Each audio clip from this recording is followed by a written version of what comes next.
৩৫ থেকে ৪০ দিন শুটিং করবার পরে ফাইনালি রকস্টার র্যাপ আপ হলো। ইয়েস, ক্যামেরা ক্লোজ হয়ে গেল রকস্টারের। এবং এই বিষয়টা আমি তোমাদেরকে গতকালের প্রথম ভিডিওতেই জানিয়েছিলাম যে ১১ তারিখ ভোরবেলা ক্যামেরা ফাইনালি ক্লোজ হয়ে যাবে। ঠিক যেমন কথা তেমন কাজ। আর রকস্টার টিম এত সুন্দরভাবে এগোলো, ঠিক যেভাবে তারা প্ল্যানিং করেছিল ঠিক সেইভাবে তারা এগোতে পারলো। লাস্ট দুটো দিন একটানা ১৭-১৮ ঘন্টা শুটিং করলো রকস্টার টিম। মাঝখানে শুধু ব্রেক ৫ থেকে ৬ ঘন্টা। মেগাস্টার শাকিব খান সহ গোটা ইউনিট প্রচণ্ড একটা উদ্দীপনা নিয়ে পুরো সিনেমাটার শুটিং কমপ্লিট করে ফেললেন। সিনেমা রিলিজ হতে কিন্তু এখনও ১৫-১৬ দিন বাকি। ১৫-১৬ দিন আগে সিনেমার শ্যুট তো কমপ্লিট হয়ে গেল, কিন্তু সিনেমার শুটিং চলতে চলতেই পোস্ট প্রোডাকশনের কাজও চলছিল।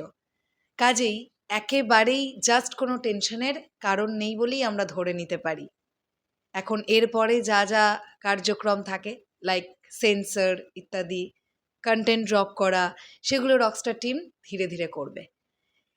এই যে আমি বলছি যে রকস্টার র্যাপ হয়ে গেল, আমি কিভাবে এতটা শিওরলি বলছি, কারণ টিম মেম্বাররাই তো জানিয়ে দিয়েছে যে রকস্টার র্যাপ হয়ে গেল। আমি এই ভিডিওতে মূলত দুজনের কথা বলি। প্রথম যার কথা বললাম বা বলবো, বলিনি এখনো, তার নাম হচ্ছে জীবন শেখ। জীবন ভাই মেগাস্টার শাকিব খানের পার্সোনাল ফটোগ্রাফার হিসেবে আছেন এখন। জীবন ভাইয়ের পোস্টটা আমি পাশে স্ক্রিনশট দিয়ে দিচ্ছি। এখানে দেখো তোমরা, ৭ ঘন্টা আগে জীবন ভাই এটা লিখছেন, দীর্ঘ ৩৫ দিন টানা শুটিং করলাম, কত স্মৃতি জমা হলো।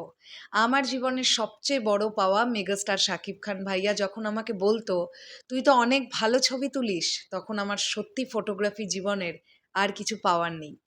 তখন মনে হলো সব পেয়ে গেছি। যখন দেশের সবচেয়ে বড় তারকার মুখে প্রশংসা শুনি, ওই সময়টা আমি কখনোই ভাষায় বলে বোঝাতে পারবো না। ওনার মতো এত বড় তারকার সাথে কাজ করতে পেরে আমি সত্যিই অনেক ভাগ্যবান।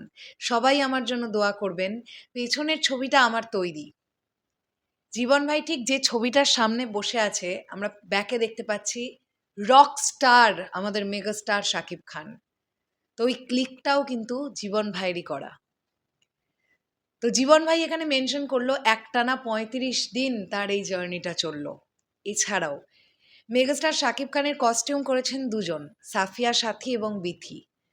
সাফিয়া সাথী তার যদি পোস্ট আমরা একটুখানি খেয়াল করি, এখানে আমি দিয়ে দিচ্ছি স্ক্রিনশট, তোমরা দেখতে পাচ্ছ। সাফিয়া সাথীও জানিয়ে দিয়েছেন যে ফাইনালি কিন্তু রকস্টারের শুটিং ডান। এটা একটা দারুণ ব্যাপার যে রকস্টার টিম খুব সুন্দরভাবে গুছিয়ে তাদের কাজটা তারা কমপ্লিট করে ফেলতে পারলো। এবার আমাদের যে বিষয়টা নিয়ে আমরা খুব এক্সাইটেড, সেটা হচ্ছে রকস্টারের প্রথম গান।